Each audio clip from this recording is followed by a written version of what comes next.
If I work till the close of the day, I shall see the great King in his beauty.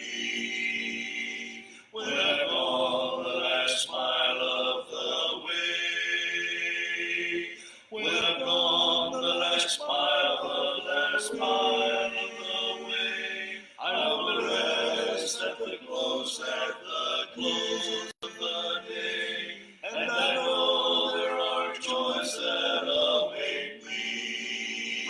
When I've gone the last mile of the way, if for Christ I proclaim the glad story, if I seek for his sheep gone astray,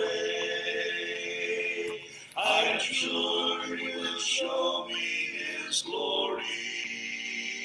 When I've gone the last mile of the way, when I've gone the last mile of the way, I will rest at the close of the day, and I know there are joys that await me.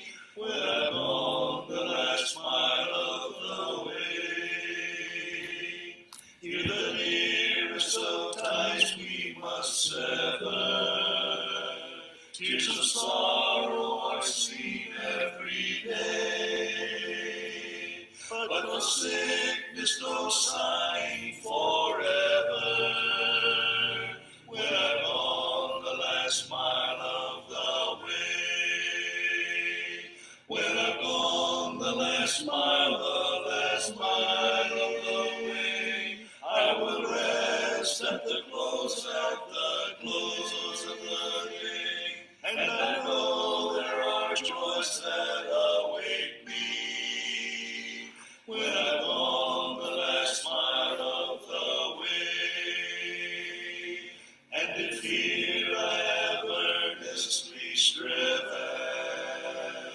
and have tried all his will to obey, 'twill enhance all the rapture of heaven. When I've gone the last mile of the way, when I've gone the last mile of the way, I will rest at the close of the day, and I know there are joys that await me. When I've gone the last mile of the way.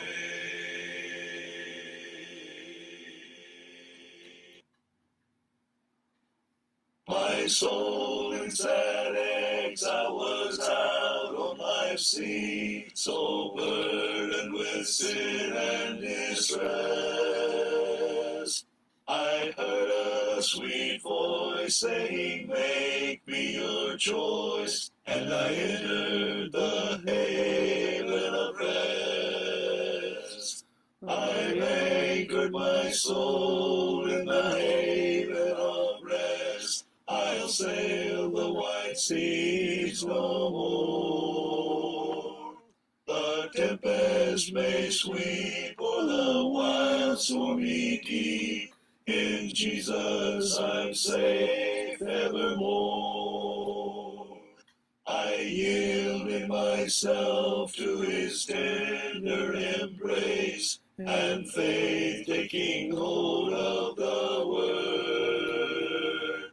My fetters fell off, and I anchored my soul. The haven of rest is my Lord. I've anchored my soul in the haven of rest. I'll sail the wide seas no more. The tempest may sweep o'er the wild stormy deep. In Jesus I'm safe evermore. The song of my soul since the Lord made me whole has been the old story so blessed, of Jesus who'll save whosoever will have a home in the haven of rest. I've anchored my soul in the haven of rest. I'll sail the wide seas no more. The tempest may sweep o'er the wild stormy deep. In Jesus I'm safe evermore. How precious the thought that we all may recline like John the beloved and blessed. On Jesus' strong arm where no tempest can harm, secure in the haven of rest. I've anchored my soul in the haven of rest. I'll sail the wide seas no more. The tempest may sweep o'er the wild stormy deep. In Jesus I'm safe evermore.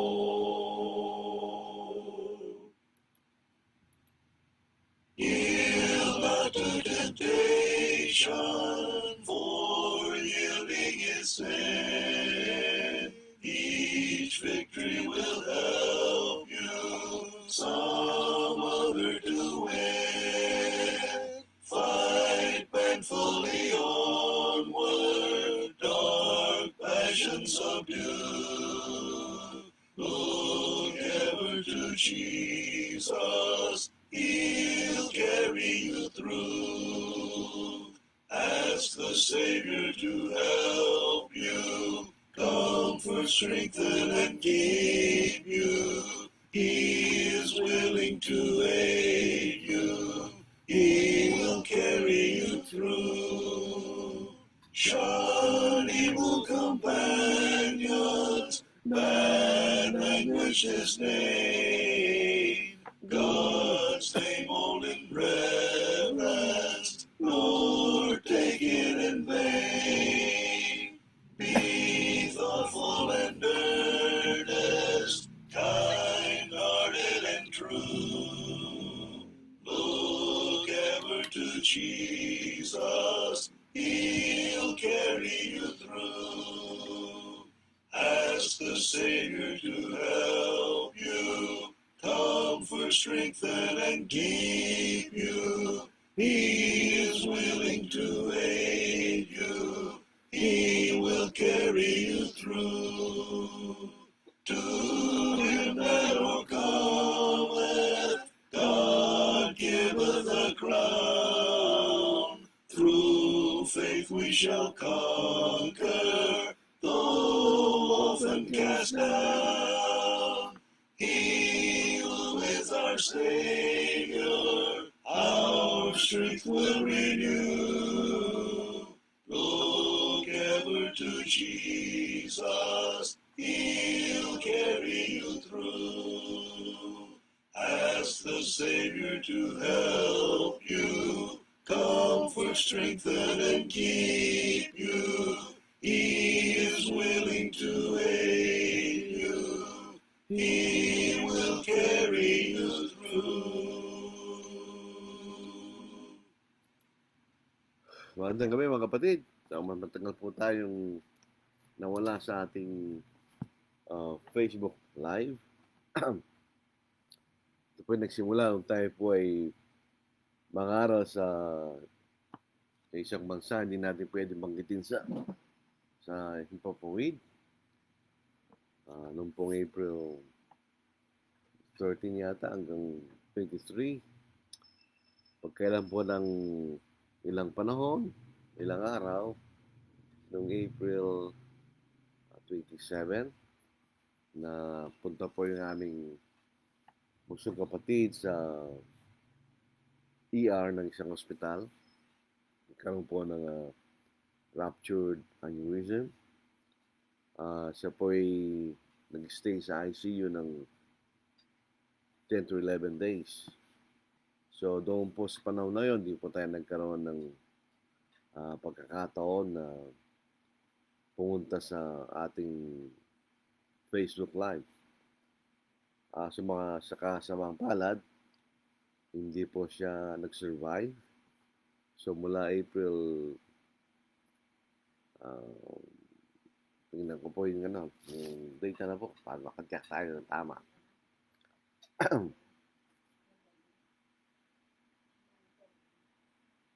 Mula po nung 11 days sa April 27, mula po ng nung pumatay po siya ng May 7 o May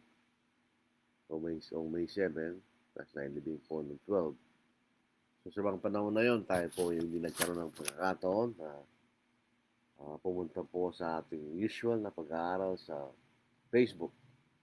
Ngayon po tayo po ay meron ng pagkakataon, so itutuloy na po natin ito as usual, Monday, Wednesday, at saka po sa araw po ng Friday, kung lulobin po ng Panginoon. Pero ito, siyempre, kung minsan tayo po flexible, depende po sa ating mga ginagawa. So, usually ito Monday to Friday. So, binabati natin ang ating mga kakabsat na ibang gabi, kanta ko yung aming kakabsat. Sa ating po mga kapatid, kaibigan sa may Pangasinan, na Santo Silabi, EDSA kayo namin. Yung pong taga Bicol, Diyos Marakay na Banggi sa Indugabos. Yung po sa may Sama Leyte, yung po mga waray-waray, mangupay ng gabi, na magtuwang ko ang Kristo. Tapos po yung mga Bisaya, mga Cebuano, taga Mindanao, maayong gabi sa yung tanan, so siyempre sa aming taga rito sa lugar po namin, may babing kaya ko nga. Sigurado yung mga dati natin mga suki po sa Facebook Live, hindi pa siguro sila makikinig ngayon dahil hindi nila expected na tayo po ay tutuloy na po sa ating pag-aaral po sa gabing ito. So ang ating pong paksa ay, siyempre ito ay may kaugnayan sa mga pangyayari ng mga nakaraang araw. Ito patungkol po sa katiyakan ng kamatayan, certainty of death. Ito isang bagay na hindi natin maaaring iiwasan. Kung tayo po ay ipinanganak sa mundong ito, asahan din po natin na tayo ay magkakaroon ng araw ng ating kamatayan. Ito po ay maliwanag na sinasabi ni Solomon tungkol po sa katiyakan ng kamatayan. Meron pong panahon ng kapanganakan at meron panahon ng kamatayan. Yun po sa Ecclesiastes chapter 3. Actually, noong ika-6 na pong siglo, noong 1960s, ito po ay naging sikat na awit. Turn, ganyan. At ito ay base sa Ecclesiastes, doon sa 3 kabanata. Ito po rito, ikalawa. Magsimula tayo sa una, Ecclesiastes, chapter 3, verses 1 and 2. Sa bawat bagay ay may kapanahunan. Ang panahon ng bawat bagay sa silong ng langit. Panahon upang isilang at panahon upang mamatay. Panahon ng pagtatanim at panahon upang bunutin ang itinanim. Dito po sa talata binanggit po natin, sinasabi na may panahon ng upang isilang at panahon upang mamatay. So in other words, pag tayo po ay nabuhay sa mundong ito, asarin po natin na tayo ay mamamatay. Sabihin, walang sino mang tao ang hindi mamamatay. Sabi nga po ng isang sikat na mga awit na ngayon ipatay na rin kanya, lahat tayo ay mamamatay. Yun po ang isang bagay na dapat nating tanggapin. Lahat po tayo ay mamamatay. Ito si Joshua. Ito po yung leader na nanguna sa bayang Israel dahil si Moises hindi nakapasok sa lupain ng Canaan o yung pong lupain na ipinangako, hindi sila nakapasok doon dahil nagkasala sa Diyos. So, ang nakapasok doon ay si Joshua. So, sa kanyang pangunguna o leadership, doon po niya nakuha ang lupain pinangako ng Diyos. Pero dumating po ang panahon na siya ay mamamatay na. Dito po sa Joshua, chapter 23, dito sa verse 14. Ito'y pinapahayag po sa atin na ang kamatayan ay normal na nangyayari sa sanglibutan. Sabi nga po ni Solomon, may panahon na isilang at may panahon na mamamatay. Hindi natin maiwasan. Sa Joshua, chapter 23, verse 14, at ngayon, sa araw na ito, ay malapit na akong humayo sa lakad ng buong lupa. At nalalaman ninyo sa inyong mga puso at kaluluwa na walang bagay na nagkulang sa lahat ng mga mabuting bagay na ipinangako ng Panginoong ninyong Diyos tungkol sa inyo. Lahat ay nangyari sa inyo, wala kahit isang bagay na nagkulang. So ito'y tungkol po sa pangako ng Diyos na binanggit niya kay Abraham tungkol sa isang bansa na magagaling kay Abraham. So lahat ng mga bagay na ipinangako ng Diyos ay natupad. But kasama na po yung lupain. Marami po nagsasabi na hindi raw nakamtan ng bansang Israel ang pinangakong lupain ng Diyos sa pamagitan ni Abraham. Dito maliwanag po na nakamtan niya. Pero ang point po natin dito, sabi ni Solomon, sabi dito, ako'y malapit na akong humayo sa lakad ng buong lupa. So, yung lakad ng buong lupa. Sinasabi rin sa English, ano po, behold, this day I am going the way of all the earth.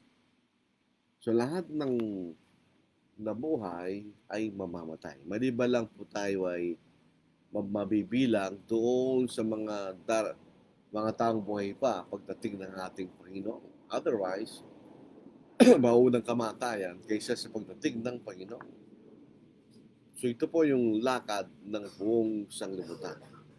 Lahat ng mga tao ay mamamatay.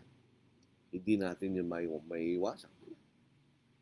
Kahit na ano pang pagsusumikap natin na makamtan yung kamatayan na walang katapusan, hindi natin makikita yun.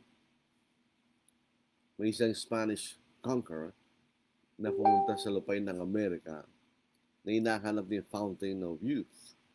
Siya po yung naglakbay, umikot sa buong lupain hanggang siya mamatay. Hindi niya nakita yun because walang ganon. Talagang tayo po ay magkakaroon ng kamatayan. So the certainty of death. Sabi nga po ng sumulat sa Hebreo, sa Hebrews chapter 9, lahat ng mga tao po ay tinaktang mamamatay. At pagkatapos noon ay paghuhukom. After this, the judgment. Hebrews chapter 9, verse 27, if we are not mistaken, hindi po tayo mali. 9:27 talaga yan. Basahin po natin. Ito ang ating mababasa. Hindi madilim po ang ilaw. And as it is appointed for men to die once. So, lahat po ng mga tao yung mamamatay na minsan to die once. But after this, the judgment. Pagkatapos noon, kamatayan na yun, na naghihintay po sa atin na yung paghuhukom. So, makikita natin, we cannot prevent death. Kahit po yung mga doktor, even doctors, they cannot prevent death. They can only delay, but they cannot prevent. Sapagkat talagang yun ay darating sa bawat isa sa atin. At ang makikita natin, napakaiksi lang ng buhay. Life is too short. Katulad po ng aming kapatid na bunso, our youngest sibling, was only 43 years old when he died. Eh ako po, 64 na ngayon. Later this year, magiging 65 years old. Pero siya namatay 43 years old. Dahil talagang buhay po natin napakaiksi lang. Kahit sabihin pa natin yung 65 years old is just very short. 6 decades, may lang yun. Very short. Dito sa James, chapter 4, sinasabi yan ni James. Ano po? James, chapter 4, verse 14, yun po yung sinasabi ni Santiago. James, chapter 4, verse 14. Whereas you do not know what will happen tomorrow, for what is your life? It is even a vapor that appears for a little while and then vanishes away. Sabi sa Tagalog, parang siyang sigaw na sa sandaling panahon ay lumitaw at pagkatapos ay napapay. Very, very short. Yung pong nung tayo maliliit, tayo po'y naglalaro ng bula. Mix natin yung dahon ng gumamela o yung bulaklak. Tapos mix natin sa sabon, yung natin tubig. Tapos meron tayong para bagang bilog na wire na lalagay natin doon at magkakaroon ng bula. Ang ganda. After a few seconds, it will mawawala. Parang gano'n ang sinasabi ni James sa ating buhay. So, death is certainly certain. We cannot prevent. So, kung gano'n, anong gagawin natin? If death is a part of life, what are we going to do with it? Anong gagawin natin? Mamamatay tayo. So, ano ang dapat natin gawin?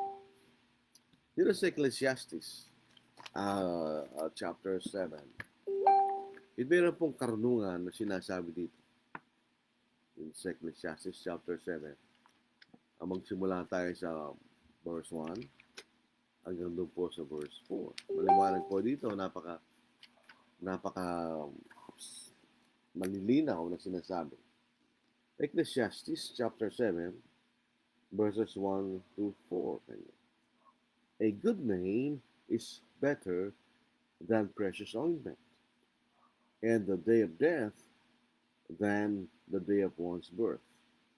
Better to go to the house of mourning than to go to the house of feasting, for that is the end of all men, and the living will take it to heart. Sorrow is better than laughter, for by sad countenance the heart is made better. The heart of the wise is in the house of the mourning, but the heart of fools is in the house of mirth. O yung po sinasabing bahay ng pagsasaya. Ito pong mga talatang binasa natin ay totoo. Kung tayo pumunta sa bahay ng pagluluksa, in other words, pag pumunta tayo sa isang may namatay, tayo nag-iisip. Ibig sabihin, nalalaman natin na tayong lahat ay pupunta doon. Sabi nga ng isang dating presidente sa kanyang pagsasalita, weather lang yan. Panapanahon lang. May nauna, may nahuhuli. Pero definitely tayo mamamatay. So, pumapasok yun sa kaisipan ng tao. Pagka pupunta siya sa isang lamayan, dahil nakapag-iisip din siya. Isang bagay na pupunta sa kanyang kaisipan, sa ating kaisipan. Pag dumating na yung panahon na yon, na yung bangkay natin ng doon, dahil tayo namatay na, anong gagawin natin? Kaya tayo nag-iisip. Kaya sabi rito ni Solomon, better to go to the house of mourning. Dahil po yung nakapag-iisip sa atin, sa panginaharap. Pagdating po ng panahon na tayo naman ang mamamatay.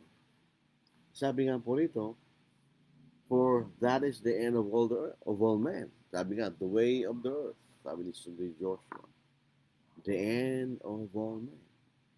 Tayo po'y mamamatay. Yan lang kalakaran ng lahat ng buhay. Sabi ni Solomon, the living will take it to heart. Yun ay iisipan ng lalaga niya sa kanyang puso, sa kanyang kaisipan. Pag tayo pupunta sa lugar ng kasiyahan, wala tayong iniisip. Masaya ka lang. Kaya walang kahalagahan yun pagka pinag-uusapan na yung ating buhay. Okay, sumasaya sa daling panahon. Sabi nga po sa ika-4 na talata, the heart of the wise. Sabi mo niya yung wise, yung marunong. Sa panahon natin ngayon, pag sinabing wise, ito yung mga nanglalamang. Wise yan, kanya, nanglalamang. Hindi yun ang ibig sabihin dito. Wise yung nag-iisip. Wise yung ginagawa niya yung nararapat. So wise is in the heart, is in the house of mourning. Dahil yun po ay magbibigay sa kanya ng pagkakataon na mag-isip. Pag dumating yung panahon na yon, ano aking gagawin? Pag tayo namatay na, wala na tayong kaugnayan sa lahat ng mga bagay sa ilalim ng lupa. Kaya legally speaking, kayo magsasubmit ng death certificate para mabura na yung pangalan mo sa talaan ng buhay. Tatanggalin na yun. Sabi sa Ecclesiastes chapter 9, dito po sa verse 5 hanggang verse 6. For the living know that they will die, but the dead know nothing, and they have no more reward, for the memory of them is forgotten. Also their love, their hatred, their envy have now perished. Nevermore will they have a share in anything done under the sun. So wala silang kaugnayan sa lahat ng mga bagay na nangyayari sa lupa. So dito, for the living know that they will die. Alam natin yun. Pag tayo namatay. Alam natin na tayo mamamatay. Ito po yung ginagamit ng isang sangay ng pananampalataya para patunayan na pag namatay ang tao, wala na siyang alam. Hindi totoo yun. Ito mga sangay ng pananampalatayang ito, ang tawag dito yung mga materialist. They do not believe that there is a spiritual part of man. That man is only the spirit, which is the living force, and the body. So when somebody dies, the living force will disappear, and the dead body will be buried, and will be asleep. Yun po yung the theory na dead are unconscious. No, dead are conscious. Sila'y buhay. Dead people are not technically dead. They still exist. Sila pa rin umiira. Dito sa Mateo, ano po, anong mauusap ng Panginoon ng mga Sadducees. Sadducees do not believe in the resurrection. Hindi sila naniniwala sa resurrection. So pinaniwala lang, tinanong nila ang Panginoon. Kasi ang sagot ng Panginoon, mga kapatid, ay malinaw kanya. Doon po sa Inggil po sa kamatayan, sabi ng Panginoon, sa hindi pagkaalam kanya ng katotohanan. Sa Matthew chapter 27 verse 29 hanggang verse 32. Jesus answered and said to them, you are mistaken, not knowing the scriptures, nor the power of God. For in the resurrection they neither marry, nor are given in marriage, but are like angels of God in heaven. But concerning the resurrection of the dead, have you not read what is spoken to you by God, saying, I am, present tense, the God of Abraham, the God of Isaac, and the God of Jacob. God is not the God of the dead, but of the living. So itong mga namatay na, they still exist in a spiritual state. Wala na silang katawan, but they still exist as spirits. So yung sinasabi, wala na silang alam, hindi totoo yan. They still know things. Alam nila yung mga bagay na nangyari sila buhay. What they do not know is what is happening presently after they die. Hindi nila alam yun. Kaya nga po, pag tayo po namatay na at may asawa, at namatay ang asawa, pwede ka na mag-asawa muli. Dahil wala na, yung patay, wala nang kaugnayan sa iyo. Technically speaking. This is Romans chapter 7, verse 3. Kaya nga, kung siya'y makikipisan sa ibang lalaki, habang nabubuhay pang isang lalaki, siya'y tatawaging mangangalon niya. Ngunit kung mamamatay ang asawang lalaki, siya'y malaya na sa kautusan, at siya hindi sa mangangalon niya kung siya man ay makipisan sa ibang lalaki. Bakit din siya mangangalon niya? Wala na siyang asawa. Yung asawa niyang patay, wala kang kaugnayan sa kanya. So, pwede na siyang mag-asawa. Wala lang share sa lahat ng mga bagay na nangyayari sa lupa. Yun ang state ng mga patay. They still exist sa lugar na tinatawag na Hades o doon sa Hades. Bilang mga spirito o bilang mga kaluluwa na walang kamatayan. Immortal souls or spirit. So pag namatay tayo, what basically happens is the body will be buried and will decay. Yung physical na buhay na nagbibigay buhay sa katawan, wala na rin yun. Yung tawag na soul. Pero yung immortal soul o tinatawag na spirit, siya babalik sa kapangyarihan ng Diyos. Dito po sa Ecclesiastes, chapter 12, verse 7, yun po mangyayari. Yung alabok ay babalik sa alabok, pero yung spirito ay babalik sa Diyos. Sa lumang Tagalog, ang diwa, which is wrong na po. Sa ibang mga salin, the spirit, the man himself, ay babalik sa kapangyarihan ng Diyos. The Ecclesiastes chapter 12, dito po sa verse 7, then the dust will return to the earth as it was. The part of man that came from the dust is the physical body, diba? And the spirit will return to God who gave it. It will come to the control of God. Pag tayo namatay, we do not have free will anymore. We are confined in a place called Hades. Yun ang makikita, nakabilanggo ka na doon, hindi ka na makakalis doon. So that's what happens when we die. Ang isang bagay na dapat nating tingnan ay tinatawag na judgment.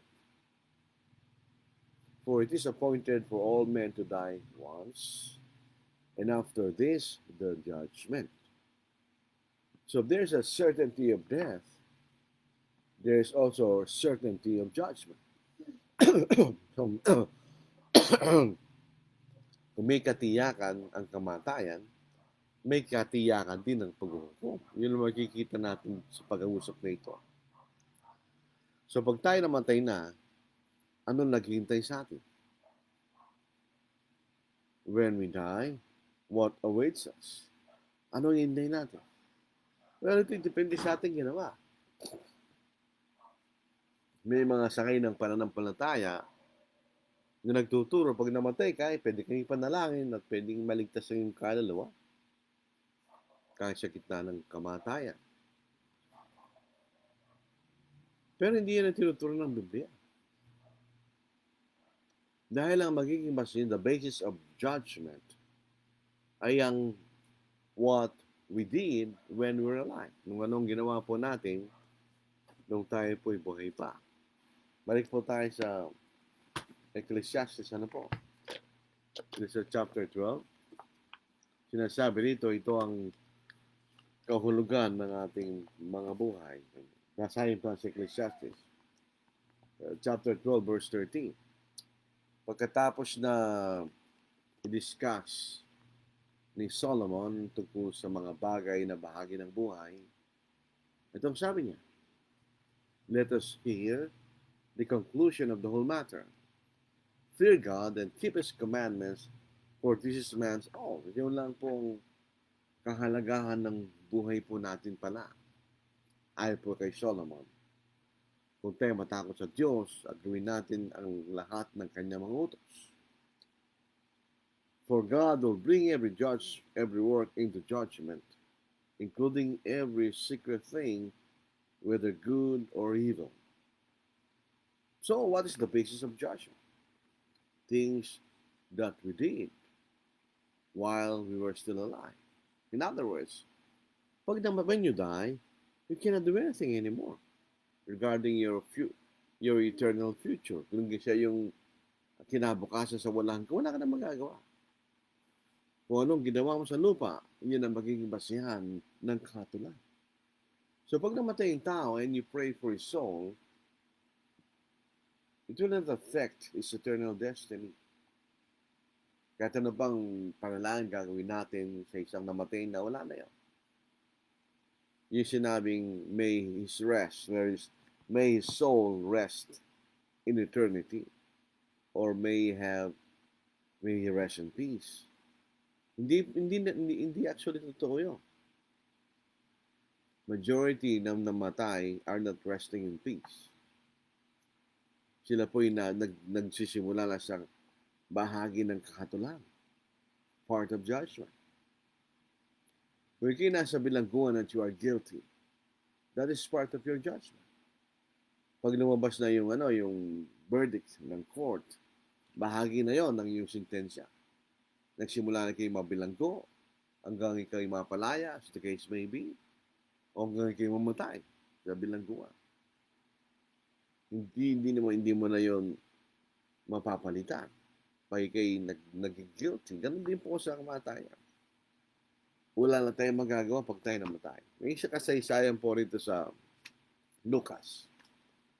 Yung mayaman at si Lazarus. Hindi natin alam kung ito si Lazarus, na kapatid ni Martha at Mary, or a different Lazarus. Maaaring ang pangalang Lazarus is a common name noong panahon na yon. At itong nangyari kay Lazarus at yung mayaman. Sabi po natin. There was a certain rich man who was clothed in purple and fine linen and fared sumptuously every day. Masagana ang pagkain niya sa araw-araw. But there was a certain beggar named Lazarus, full of sores, who was laid at his gate, desiring to be fed with the crumbs which fell from the rich man's table. Inintay lang po niya yung mauhulog mula sa dulang ng mayaman. Moreover, the dogs came and licked his sores. Meron siyang sugat sa katawan. At hinihimura ng mga aso. Imagine po natin yun. And so it was that the beggar died and was carried by the angels to Abraham's bosom. So yung katotohanan, na pag namatay yung tao, yung kanyang kaluluwa ay mananatili pa sa lupa is certainly false. Pag namatay tayo, dadalhin tayo ng manghel. Dahil di man natin kung saan tayo pupunta. Di ba? Dadalhin tayo ng manghel. At sa kaso ni Lazarus, maaaring siya'y mabuting tao. Nung siya nabubuhay, siya dinila sa kanduan ni Abraham. Sa lumang salin, sinapupunan ni Abraham. Sinapupunan si Abraham, lalaki yun. Sa kanduan ni Abraham. Abraham's bosom. So namatay po siya. The rich man also died and was buried. Pasanin po natin si Lazarus namatay, hindi sinabing hinilibing. Maaaring siya tinapon lang. Yung po tinatawag na Valley of the Sons of Hinnom o Gehenna, na later on tinawag sa impyerno. Ito yung lugar na kung saan tinatapon ng lahat ng dumi, basura at lahat na namatay. Hayop at tao na hindi nilibing. Pero yung mayaman, dahil mayaman po ito, and the rich man also died and was buried. May mayaman din. Kaya kahit na ano pang kayamanan meron ka, death is the great equalizer. Kaya patay, kaya mahirap ka, mayaman ka, mamamatay ka. Basahin po natin, tuloyin po natin. And being in torments in Hades. Hindi po ito impyerno. Ito'y bahagi ng Hades na may pagdurusa. Nagdurusa ka na doon. It's already the part of your judgment. Katulad ng binanggit natin kanina. So, nahirapan na siya. And so Abraham afar off, and Lazarus in his bosom. Then he cried and said, Father Abraham, have mercy on me. And said, Lazarus, that he may dip the tip of his finger in water and cool my tongue. For I am tormented in this flame. Whether the flame is a physical fire or otherwise, mainit yun. Wala na siyang katawan. Ito po ay figure of speech. Ano po? Nahihirapan siya. At ang tanging lunas sa init ay tubig. Sa iba mga bansa na medyo malamig ang panahon, hindi katulad sa Pilipinas, na isang tropical country. In other words, wala tayong winter, wala tayong autumn, wala tayong spring. Ano lang, dry and wet season. During the dry season, when there's no rain, it is very hot and humid. Napakainit. At ang tanging lunas ay tubig. Kaya na sinasabi rito. Nainitan siya at kailangan niya ng lunas. Ang sabi ni Abraham. And Abraham said, Son, remember that in your lifetime you received your good things. But now he is comforted and you are tormented. And besides all this, between us and you there is a great gulf fixed, so that those who want to pass from here to you cannot, nor can those from there pass to us. Pasinin natin, meron siyang bangin o pagitan ng dalawang lugar. Yung mga masamang mga tao, hindi sumunod sa kalooban ng Diyos kung sila'y buhay, nasa bahagi ng pagdurusa. At yung mga katulad ni Abraham na naging tapat sa Diyos at katulad din ni Lazarus, by necessary inference, ay naging tapat sa Diyos, sila'y nasa bahagi ng Hades na sila'y naaliw. Ang katotohanan, the truth is, you cannot pass from one part to the other. You cannot pass from the torment part doon sa comfort part. And vice versa. So yung hiling nung Lazarus ay yung mayaman, di pwede yun. Ano yung sinasabi dito? Tama yung Hebrews chapter 9 verse 27. For it is appointed for all men to die once, and after this, the judgment. Pag nasa Hades ka na, that's a part of your judgment. It will be formalized on the day of judgment. So wala ka na magagawa. Ang sabi ng mayaman, then he said, I beg you therefore, Father, that you would send him to my father's house. For I have 5 brothers, that he may testify to them, lest they also come to this place of torment. Abraham said to him, they have Moses and the prophets. Let them hear them. And he said, no, Father Abraham, but if one goes to them from the dead, they will repent. But he said to him, if they do not hear Moses and the prophets, neither will they be persuaded though one rise from the dead. So, makikita natin mga bagay-bagay sa bahaging ito ng Lucas. Number 1, dead still exist. Dead people still exist. Sila pa rin yung dating tao. They're still the same people. Tignan nyo, they have memories of things while they were alive. They have their minds, meron silang kaisipan. They have their emotion, damdamin. Sa pagkakataon na ito, yung mayaman, naawa siya sa kanyang mga 5 kapatid na buhay pa, nakatulad niya na masama. Kaya umihiling siya kay Abraham na sugo si Lazarus mula sa mga patay. At turuan itong 5 kapatid niya, baka mapunta rin sila dito kanya. There's concern, di ba?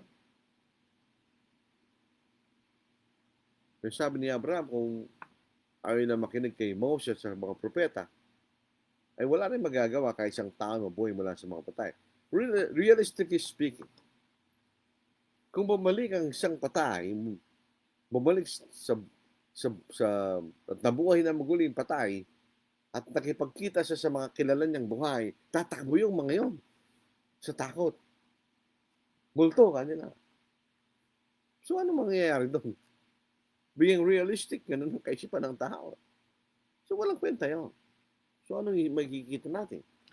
Dead people are the same people while they were alive. Except for the fact na wala silang katawan. They have no more physical bodies. But they're still the same people.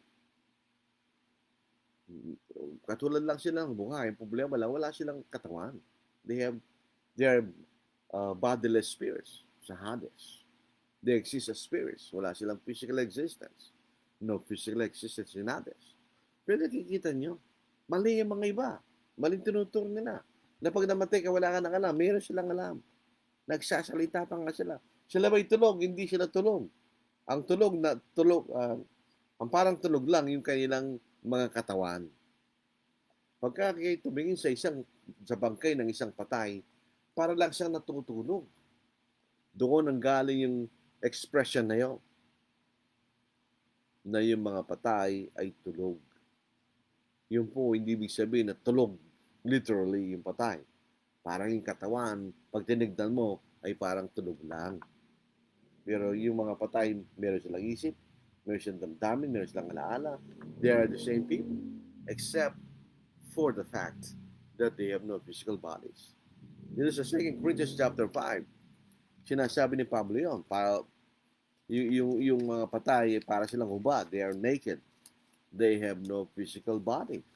And basahin po natin. Sa verse 5, verse 1, dito po sa verse 5,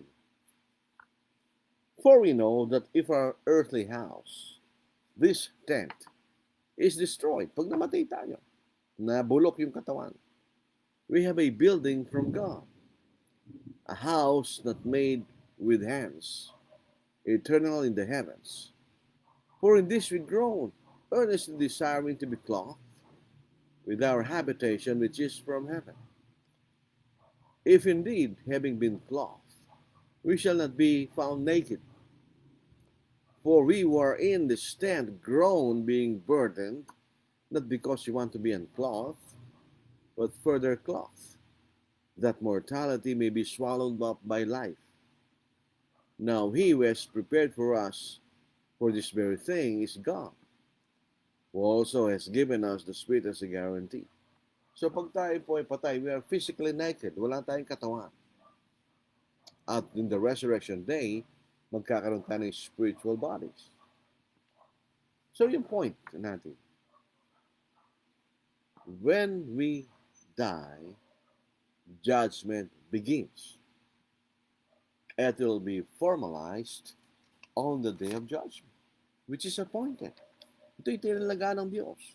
Wala tayong magagawa. Sa Acts chapter 17, sayin po natin, verse 30 hanggang verse 31, di ko nagkakamali na po. Si Pablo po ay nakarating sa lugar ng Athens. Itong lugar po ng Athens, ito po ay isang lugar ng karunungan. Place of those called philosophers. Philosophers, phileo means love. Sophia means knowledge. So philosophers are those people who love knowledge. Walang masama doon, di ba? Kaya lang, sa mga Greek philosophers, lahat ng karunungan ay galing sa tao. So ito yung ipapangalan ni Pablo, ang ebanghelyo sa kanila. Marami sa kanila mag-iisip na ito isang panibagong karunungan lang. Kaya ito yung pinilawag ni Pablo na hindi ito pangkaraniwang karunungan lang na galing sa tao. Ito yung karunungan na galing sa Diyos. Dito po sa verse 30 hanggang 31, basahin natin. Truly, these times of ignorance God overlooked, but now commands all men everywhere to repent, because he has appointed a day on which he will judge the world in righteousness by the man, whom he has ordained.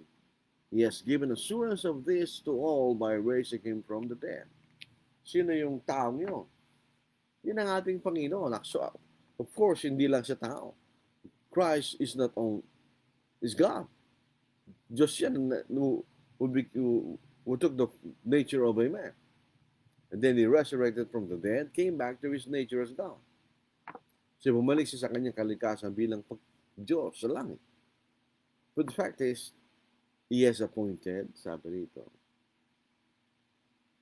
he has appointed a day on which he will judge the world in righteousness by the man whom he has ordained.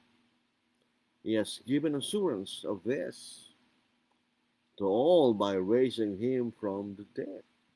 So nabuhay na maguli ang Panginoon. So there's a certainty of judgment. So magkakaroon ng katiyakan ng ating kamatayan, ng ating katulan. We will give account of ourselves. Magbibigay sulit tayo sa Diyos. Ano bang ginawa mo ng kay buhay? Ikaw ba'y gumawa sa kalooban ng Diyos? Or otherwise? O hindi? Sa Gawa chapter 14, bagamat ito po'y patungkol sa mga pagkain niya sa mga Diyos-Diyosa, etc. Basahin po natin. Romans chapter 14, verse 12. So then, each of us shall give account of himself to God. Magbibigay sulit tayo sa Diyos sa araw ng kahatulan. Ano yung magbibigay sulit? Ilalahad mo ang mga bagay na yung ginawa habang ikay buhay. At ito'y hatulan ng Diyos, ng ating Panginoon. Kung tayo ay lumakad na matwid, kung tayo buhay, na gumagawa ng kanyang kalooban, o tayo naging mga makasarili, na ginagawa lang natin sariling kasiyahan. Pansinin po na sa 2 Corinthians chapter 5, verse 10. For we must all appear before the judgment seat of Christ. Sabi rito, that each one may receive the things done in the body according to what he has done, whether good or bad. Knowing therefore the terror of the Lord, we persuade men.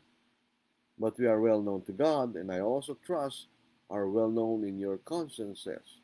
Kaya alam ni Pablo ang kabagsikan ng Panginoon sa kanyang kahatulan. Therefore, we persuade men. Hindi kahit na yung mga tao na sumunod sa kalooban ng Diyos. Yun ang sinasabi sa atin. Hindi kahit na yung mga tao na sumunod sa kalooban ng Diyos. Bakit? May kakilakilabot na bagay kung tayo po ihahatulan ng Panginoon. There is eternal punishment. There is eternal reward. On the other hand, there is eternal punishment. Meron walang hanggang kaparusahan. So yung totoo yun, that's true. Yung mga ibang sangay ng pananampalataya, hindi sila naniniwala that God will punish men in eternal fire of hell. Dahil napakabait daw ng Diyos para gawin niya. No, that's false. God is also just. Ang kanyang is judgment will depend on what we did, on our deeds. Tingnan sa Romans chapter 3, ano po? Ano magiging batayan ng Panginoon sa kanyang paghuhukom, mga kapatid? Ang mga bagay na ginawa natin sa lupa.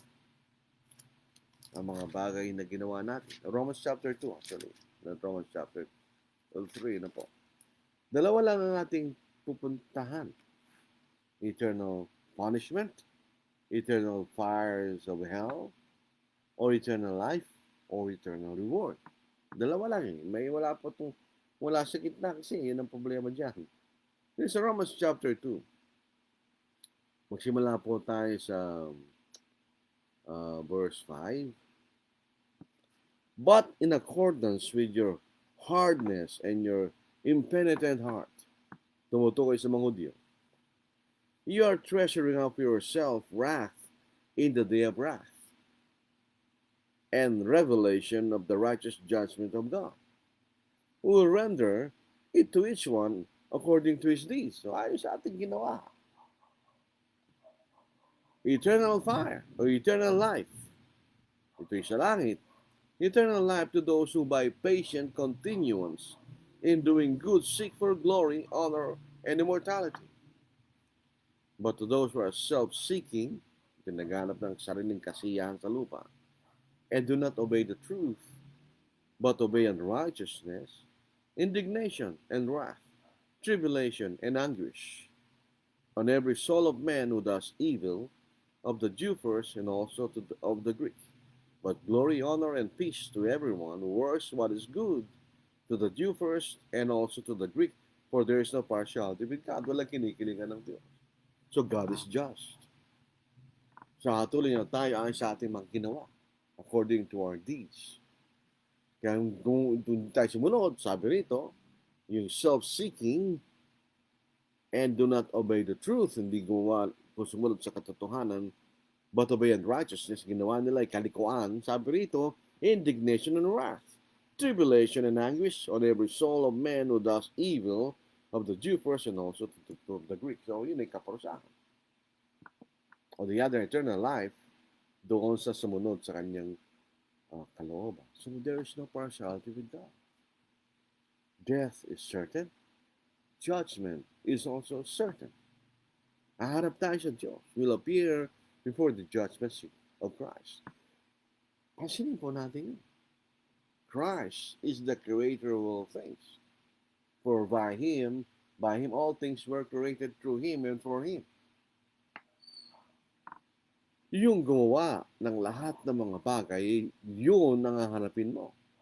Ano ang mangyayari sa iyo? It is a terrible thing to fall in the hands of the living God. Isang kakilakilapot na bagay mahulog sa kamay ng Diyos na buhay. Imagine that. Isipin po natin yun. Abang tayo buhay. Judgment is certain to those who do not love God and who do not obey the gospel. Sa pangalan Thessalonica, 2 Thessalonians, chapter 1, that's the certainty of judgment. Kaya meron tayong panahon, mag-isip po tayo kanya. Sa verse 7, 2 Thessalonians chapter 1, verse 7 and following, and to give who are troubled rest with us when the Lord is revealed from heaven with His mighty angels. Sa pagdating ng Panginoon, yung pala ang tunay na pangkapahingahan. Hindi yun nakalibing sa bilibingan. Rest in peace. That's not true. Ang tunay ng kapahingahan ay pagdating ng ating Panginoon. Doon sa naging mga tapat sa kanyang kalooban, magbibigay ng kapahingahan sa atin. Ganyan. Verse 8, in flaming fire, taking vengeance on those who do not know God. Katulad ng mga nagsasabi, hindi kaya ng Diyos na parusahan ang kanyang mga anak sa impyerno. You do not know God.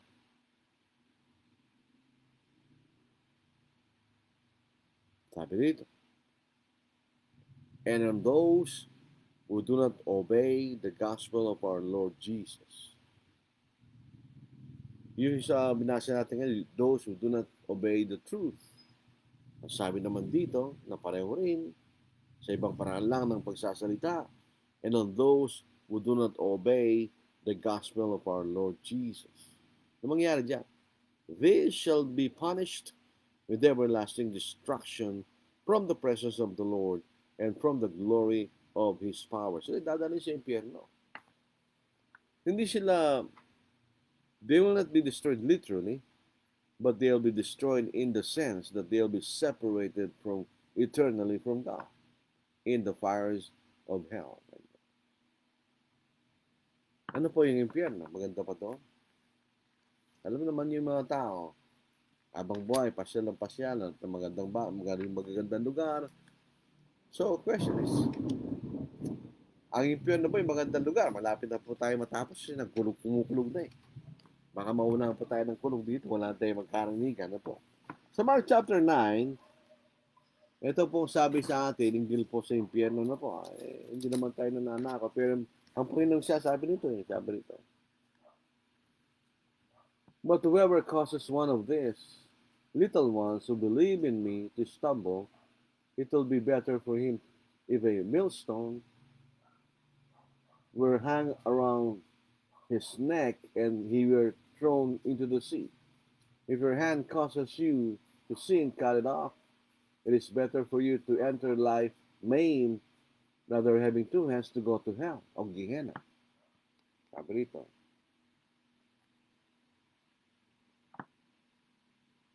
Into the fire that shall never be quenched, where the worm does not die, and the fire is not quenched. Yun ang impyerno. Doon ay meron pong pangangalit ng mga ngipin. That's eternal punishment.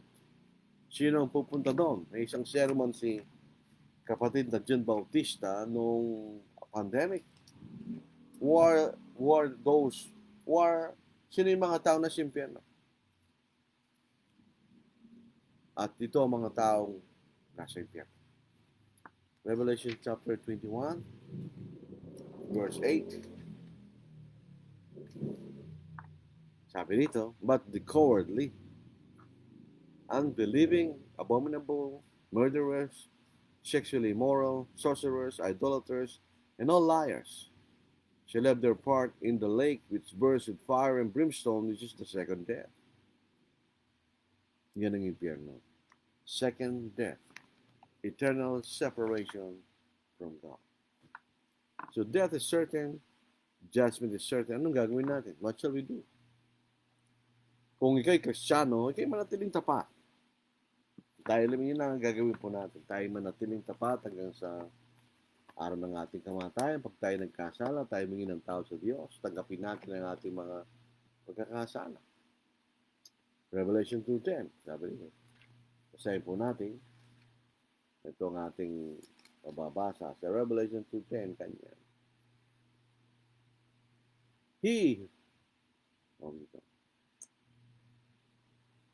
Do not fear any of those things which you are about to suffer.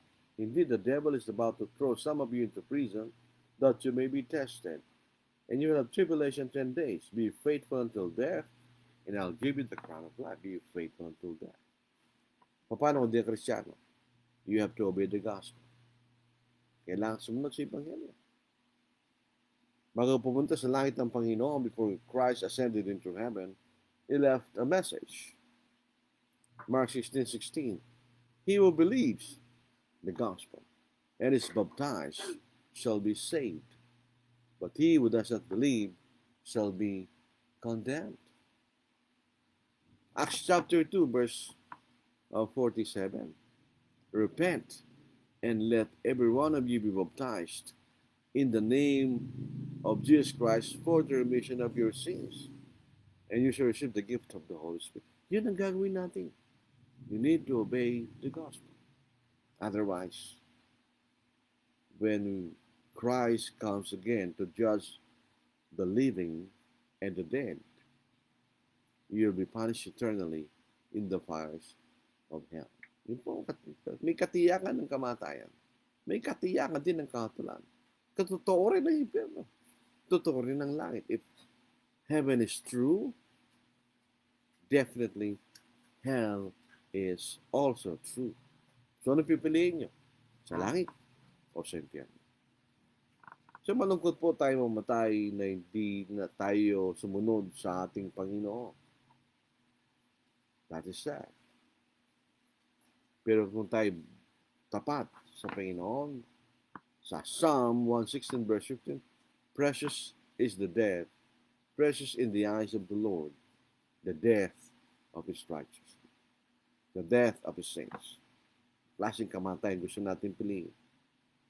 Kamatayan na pupunta ka sa walang hanggang kaparusahan, o isang kamatayan na mahalaga sa paningin ng Diyos. Death is certain. Judgment is certain. Maraming salamat po mga kapatid. Pagkaraan ng halos humigit kumulang isang buwan na wala po tayong Facebook Live, we are back. Tayo po yung nagbalik na. Maraming salamat sa inyong pakikinig at panonood. Alam natin na yung iba, hindi pa nila alam na tayo po'y nag-live. Pero eventually, babalik po tayo sa dati. Ano po? Si Oljan Ocampo, ito po'y taga UAE. Hindi ko nagkakamali, kundi sa Dubai, sa Abu Dhabi. Oljan Ocampo, good evening po. Gina Lil, sa tabi-tabi lang po yan. Good evening. Romelyn Ruado, good evening po. Ninong, pupunta kami sa Camarines Norte sa May 20. Nicholas Rowe, good, you are back. Thank you, Brother Nicholas Rowe, Brother Nick of Medic Canono. Magandang gabi sa ating lahat. Banya Senior Sani, good evening to all. Good to see you again, Brother Lordy. Ano nga? Kasi JM Kong, maayong gabi, Brad. So ito po isang Igsoon. Roberto Marasigan, kasalukuyan sila nasa Davao City. Kasama si Froilan, a.k.a. Alan Dacoco. Nandun po sila, nangangaral ng Ebanghelyo. Sabi rito, lagi nilang sinasabi na namatay ang rest in peace. Kala nila kapag namatay ka na, rest in peace ka na. Kaya may mga nagpapakamatay kasi akala nila masosolusyonan ang problema nila. Totoo po yan. When you die, it is not necessarily rest in peace. Majority po niyan, yung mga namatay, hindi sila rest in peace. Sila, umpisa pa lang yan, katulad ng rich man, yung sa kasaysayan sa Luke chapter 6. Umpisa pa lang ng kanilang paghihirap niyan. That's the start of their judgment. So, hindi totoong rest in peace po yun. And suicide is sin. Murder po yun eh. Pag sinabing suicide, side means kill. Sui means self. You kill yourself. Suicide. Bawal po yan. Murder po yan. Kasalanan yan. So pag kayo nagpakamatay, hindi rest in peace yan, necessarily. Kapag kayo nagpakamatay, hindi rest in peace talaga yan. Si Sister Marjorie Simalnap de la Cruz, hindi nila alam na hindi lahat ng mamamatay ay rest in peace. Amen. Not all who are dead rest in peace. It is actually the opposite. Majority of those who are dead do not rest in peace. Maraming salamat sa inyong mga comments at sa inyong mga pagbati. Daniel Nazareno, good evening po, Brad. Maraming salamat po sa inyong pakikinig. Tayo po'y dumako na sa ating mga awit. Patapos po ito. Patapos na po ang ating mga awit. Hallelujah, praise Jehovah. From the heavens, praise his name. Praise Jehovah in the highest. All his angels praise proclaim. All his hosts together praise him. Sun and moon and stars on high. Praise him, O ye heaven of heavens, and ye floods above the sky. Let them praises give Jehovah, for his name alone is high, and his glory is exalted, and his glory is exalted, and his glory is exalted, far above the earth and sky. Let them praises give Jehovah, they were made at his command. Then forever he established, his decree shall ever stand. From the earth, oh, praise Jehovah, all ye floods, ye dragons all. Fire and hail and snow and vapor, stormy winds that hear him call. Let them praises give Jehovah, for his name alone is high, and his glory is exalted, and his glory is exalted, and his glory is exalted, far above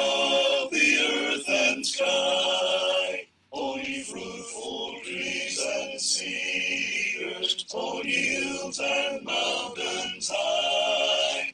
Creeping things and beasts and cattle, birds that in the heavens fly. Kings of earth and all ye people, princes, greaters, judges all. Praise his name, young men and maidens, aged men and children small. Let them praise his give Jehovah, for his name alone is high. And his glory is exalted, and his glory is exalted, and his glory is exalted, far above the earth and sky.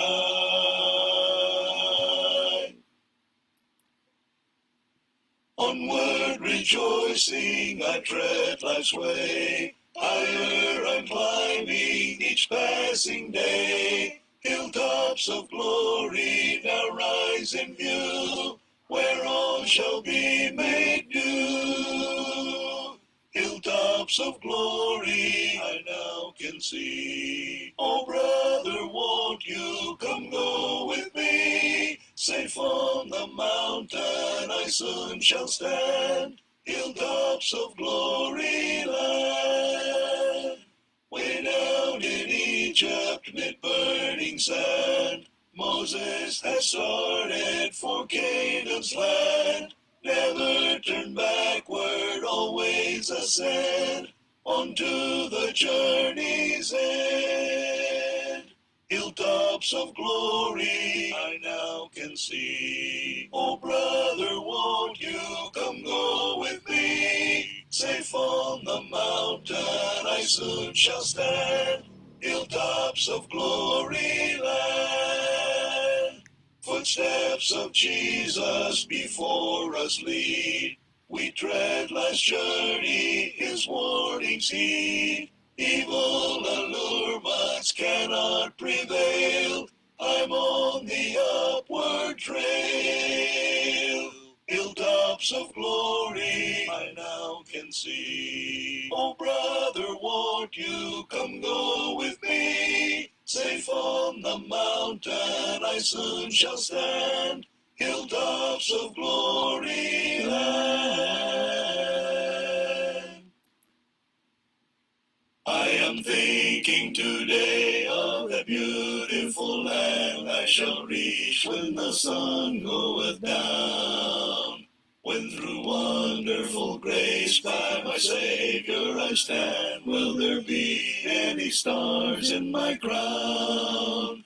Will there be any stars in my crown? When at evening the sun goeth down, when I wake with the blessed in the mansions of rest, will there be any stars in my crown?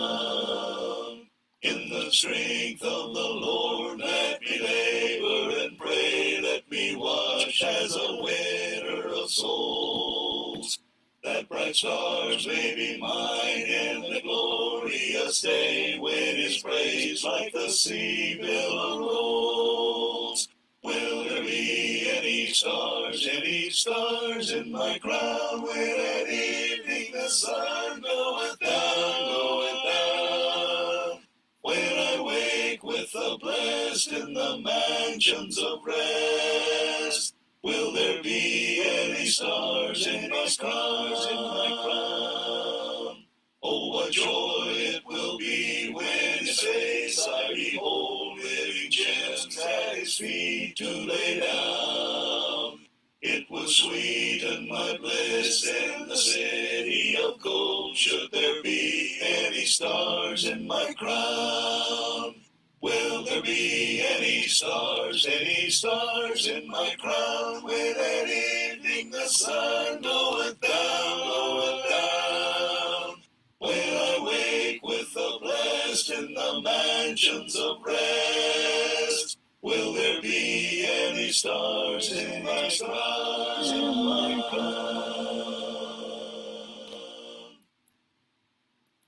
Tapos na po ang ating Facebook Live. Tayo po ay manalangin. Ang banal, kayo po ay nagpapasalamat sa karagdagan ng buhay na inyong binigay sa amin sa araw na ito. Bagamat magtatapos na po ang araw na ito, kami ay nagpapasalamat po sa magandang balita na aming pinapangaral upang magkaroon po ang mga tao ng pag-asa na magkaroon ng buhay na walang hanggan at makaiwas po kami sa walang hanggang kaparusahan na nakahanda sa lahat ng mga hindi susunod sa inyong kalooban ng Diyos. Hindi po kami umaharap sa inyo na nagmamalaki, na walang kapintasan o walang kakulangan. Kundi kami umaharap sa inyo may buong pagpapahumba. Kinikilala po namin ng Diyos na kami naging matuwid hindi sa aming sariling paraan, kundi dahil kayo pinatawad mo sa aming mga pagkakasala. Nawibigyan niyo sa amin ng Espiritu ng pagnanasa maging tapat hanggang sa aming kamatayan upang kami po ay makaharap sa hukuman ng aming Panginoon na walang anumang dapat na katakutan. Dinadalangin namin ang lahat na hindi pa sumunod sa inyong Ebanghelyo. Sana ibuksan ang kailang mga kaisipan at tanggapin ng kaloob ng buhay na walang hanggan sa pamagitan ng pagtalima sa Ebanghelyo. Ama, kami po ay nasa kasalukuyang nasa bingit ng kapahamakan na maaaring magkaroon ng malawakang digmaan ng mga bansa. Ama, kami po ay humingi sa inyo ng tulong, ng proteksyon upang kami po ay magiligtas sa mga bagay na ito. Pero kung hindi man, ay kami po ay may buong pagtitiwala. Dahil po sa aming pagsusumikap, pagsumunod sa inyo, ay meron pa rin kaming pag-asa ng buhay na walang hanggan. Ama, kami humingi ng tao sa mga lahat tayong pagkakasa at pagkulang. Dinadalangin namin na sa mga namamahala sa amin sa bansang ito ay magkaroon ng karunungan upang makapamahala sila ng maayos, mapanatiling kapayapaan sa iyong bansa. At ang lahat ng mga ito ay aming inihi, ilang pangalan ng Kristo Panginoon, tagapagligtas. Maraming salamat po. Loobin po ng Panginoon sa araw ng Miyerkules. Hindi pala, dahil magbibiyahe pala kami sa Miyerkules. Hanggang Biyernes ng gabi po kami sa Mercedes Norte, Camarines. So, amin pong maaaring pwedeng gawin dyan ay mag-Facebook Live doon sa kagabi. Baka kung mayroon pang session ng gabi, ilalive po namin at ilalagay dito sa ating Facebook Live kung pwede yun. Ipahabol pang pagbati, si Malay Dison, hello po kanya. Hello, Sister Malay. So maraming salamat po. Tayo po yung mag-ingat, tayo magpahinga ng maayos. Sabi nga, bagamat ang ating interest ay buhay na walang hanggan, pero totoo pa rin, health is wealth. Tayo po yung matulog na maayos, na magkaroon ng pisikal na kapahingahan sa anong bukas. Maraming salamat po, magandang gabi, at tayo po yung mag-ingat.